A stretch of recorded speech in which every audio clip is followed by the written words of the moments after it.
Heidi here from Rain Country. God is good all the time. Well, I'm here today to talk about the vilification of natural medicine and whole foods. And this is something that's been bothering me more and more as I see this increase of, well, the vilification of natural remedies and certain whole foods that have been consumed and used for hundreds and thousands of years, and it's only getting worse. And I can't even list off those things for the YouTube video. This is going on Rumble, so I'll probably put some of the topics in the description box down below on Rumble, but I can't say all that stuff on YouTube because you could get a strike on your channel just for mentioning some of these things. And just recently I read their new policies, and I don't recall it being on there before, so I think it's a new thing, and it's something I've talked about in the past. And I'm like, oh, I have a video on that. I better go find it and take it off and delete it from YouTube before I get a strike on my channel. And as such, I did upload that on Rumble. But here's the thing, whenever the YouTube, our leaders, whoever it is that starts banning, I mean, not only are they banning free speech, what they're saying to all of you out there is that you're not smart enough to think for yourself. And it used to be that we could take information and do with it what we want. At that point, then we should be doing, and this should always still be the same, always be doing our own research on these things rather than just trusting what somebody, whether they be self-appointed or appointed by those who stand to make money off of it, is put up there to say. And if we just trust those people, this is how we are losing a lot of very important information on natural remedies. Now, Patrick and I recently invested in the Little House on the Prairie on DVD, and it's been quite interesting. We just finished going through the whole thing, and a lot of the things that we can no longer talk about on YouTube are actually mentioned by Doc Baker and used by Doc Baker to help cure people and animals from various things. But now it's getting worse, and it's getting to the point where it's like, it doesn't matter what I talk about. There's always going to be some troll that wants to come in, or not always a troll. Sometimes it's a person that's very well-meaning that has simply fallen for one of these lies, like we all have. And, you know, if anybody tries to say they've never been deceived, they're deceiving themselves. We've all been deceived by the voices out there on something, about something, and about what's going on in the world. We've all been deceived at some point. But what's happening though is the more people start believing the stuff instead of looking into the old ways and researching them for themselves, we're starting to lose this very valuable knowledge. The things that the Native Americans here in the US did for hundreds and thousands of years. I mean, this was common practice. It was what they had. And all of a sudden, because now we have modern medicine that makes all this other stuff obsolete. Here's a couple examples. And this just happened within the last year. I've talked about doing this before and nobody complained, but all of a sudden now Brazil nuts are toxic and dangerous, and don't eat more than 2 per day, or don't eat any at all. They'll kill you.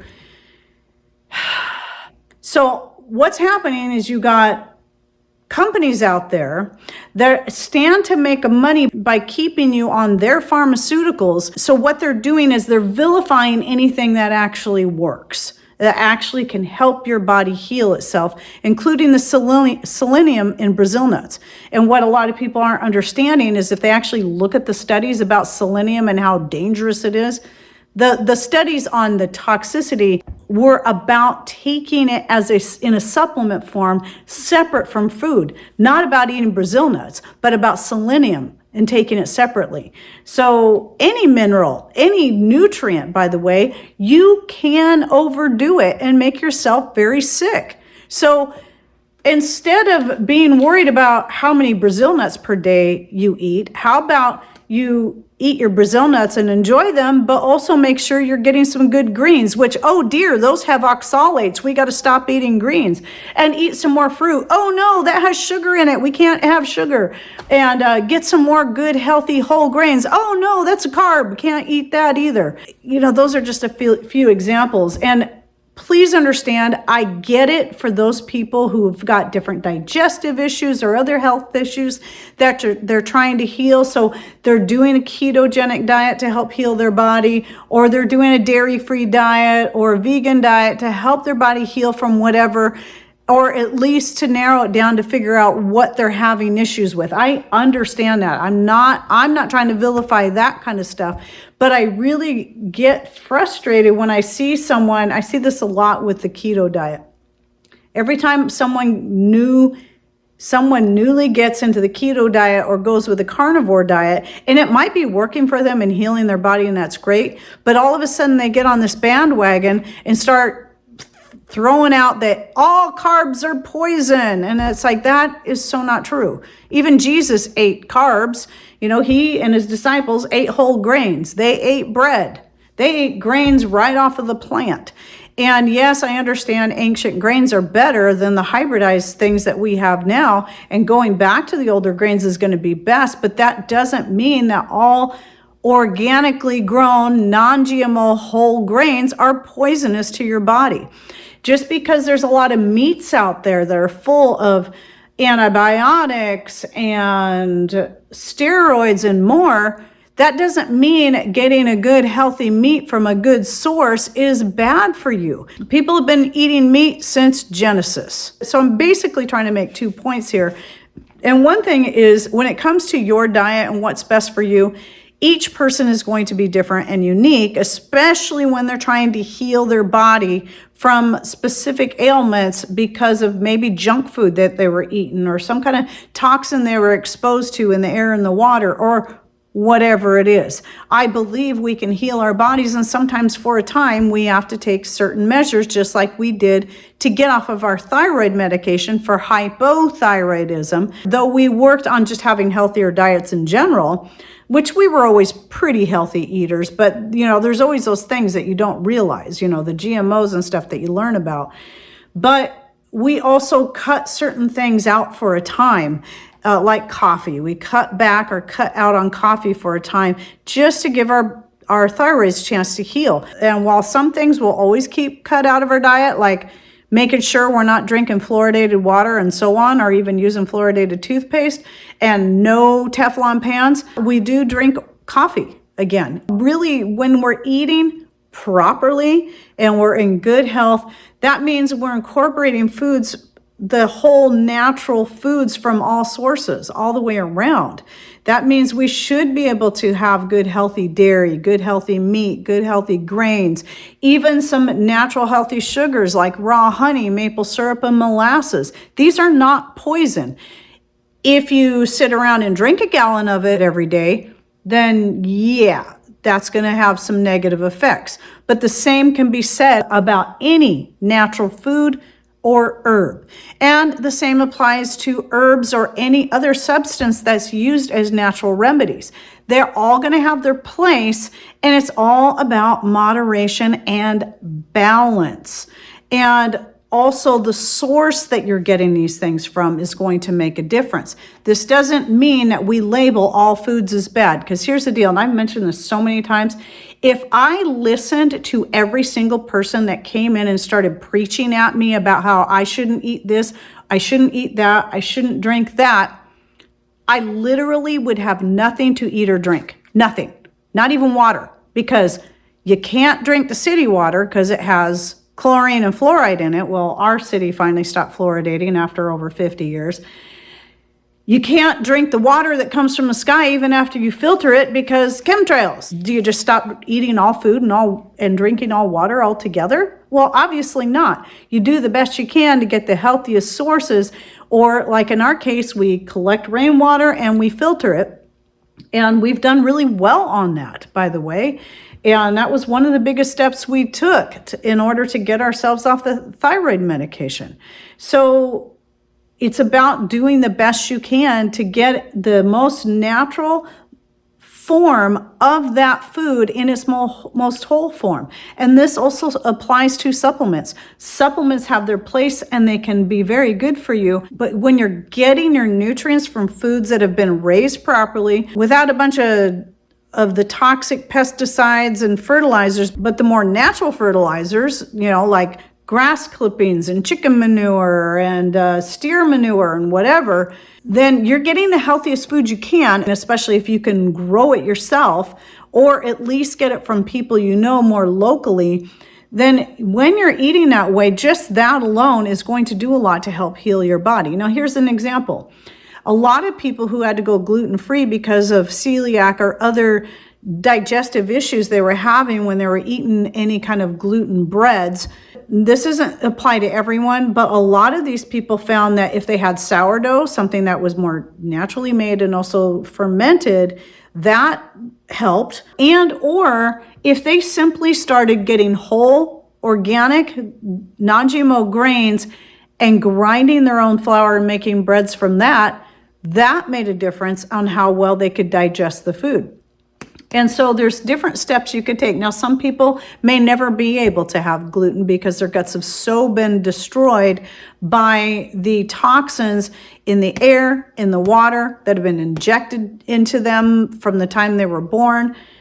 A lot of that's destroyed people's guts. And that's why so many people have gut issues. And it's those very gut issues that are causing most of the other problems people are having, such as chronic high blood pressure and even hypothyroidism and much more. So yes, I do understand there's people that will never be able to go back to dairy or eggs or gluten, and that's simply because their guts have been destroyed and maybe they'll never heal. But at the same time, I do know our bodies are self-healing, especially when we're giving them the good natural foods that they need. Coming back to the natural remedies, well, a lot of you know I grow a lot of herbs here, and I talk about these herbs and how we use them to help heal, to help deal with pain and help cure or prevent colds and flus and so much more. Well, it's not like we're sitting around drinking these tinctures, these extracts by the gallon every single day, or eating big bowls full of these herbs. It's about using them when we need them. Just like any kind of medicine that you might get from big pharma, like antibiotics, for instance, you only take those when you need it, which, by the way, I think all those antibiotics that you can get from the doctor are bad news because that's also destroying your gut flora. But when we're going for the more natural things, such as nasturtium leaves and oregano and rosemary and more, and garlic and raw honey, these are good ways to help heal the body that are all natural. But can you overdo it? Yes, you can overdo it. You can overdo it on anything. And yet the same people that are just wanting to beat you up and yell at you and reprimand you about just talking about natural remedies and not talking about eating horseradish by the bowlful, raw horseradish, because it can be toxic in large quantities. Who does that, for one?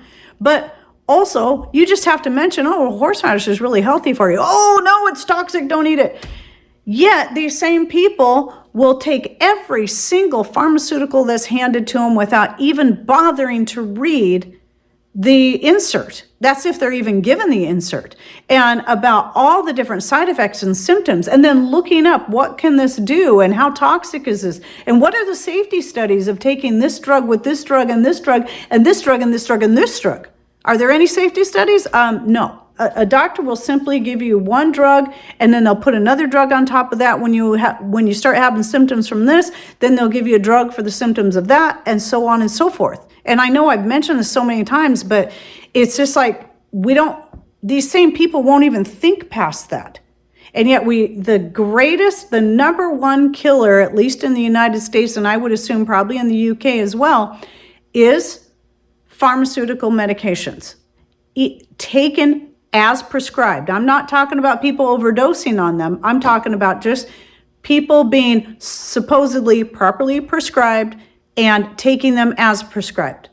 And that is the number one killer, because Dr. Bergman, he sources his information. So if you watch him, he talks about this stuff. But the last number I saw was 168,000 Americans every year die from pharmaceutical use. So, this is prescribed by a doctor. And yet we ignore all that and freak out about eating Brazil nuts and horseradish. Hello?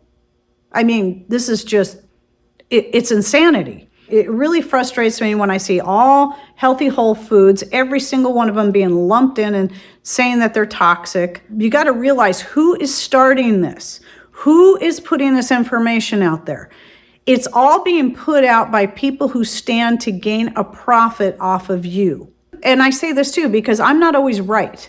I get things wrong plenty enough. We all do. And so I don't care who is making some statement.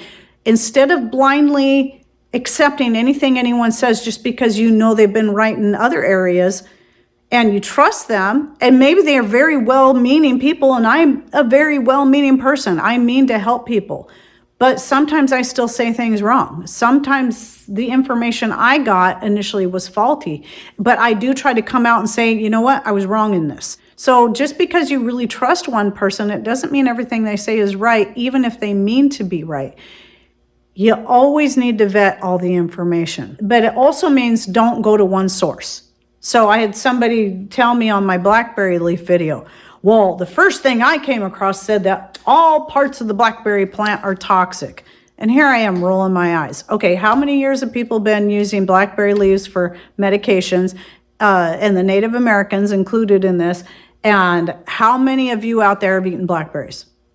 You're still alive. What do you know? Blackberries and those blackberry leaves are good for you. And some people also use the root and tincture it to help with various ailments. So every video now, it's getting to be that way with every video. There's always going to be that one person that comes in, whether they be a troll or someone who tried to look it up and only trusted one source.